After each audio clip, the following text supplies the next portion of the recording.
To another good idea, and imagine a machine that could power your house for free. Well, that's exactly what two Australian inventors claim they've developed. Using magnets and a battery, their new generator has been described as revolutionary, and foreign investors are lining up for a piece of the action. Chris Allen reports. So, John, this is the machine? Yes, this is it, Chris. What's it capable of?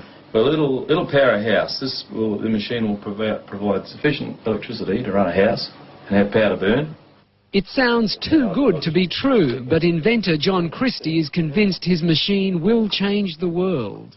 So, John, basically you're saying this machine can produce 5 times as much power as it consumes? Yes, it does. This one, exactly as we see it, it does. And in fact, it can produce more than that.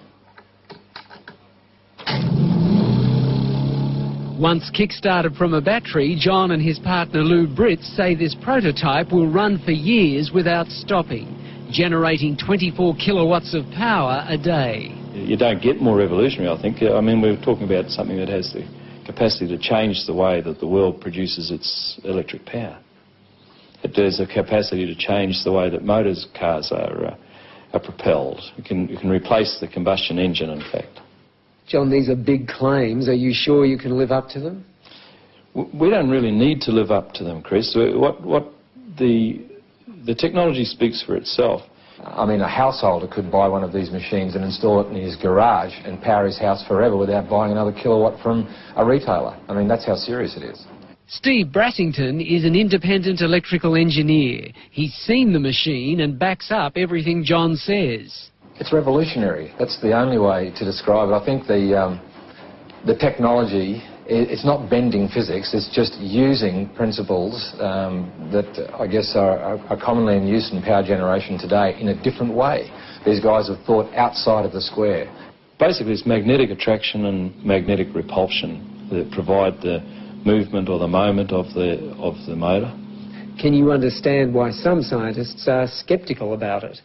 There is no physicist or engineer who has looked at our motor or has looked at our figures who says it doesn't work. Lou is an electrician and John a businessman in Cairns in far north Queensland. The two unlikely inventors have been tinkering with their machine for 6 years. They've applied for an international patent and have been swamped by people wanting a piece of the action.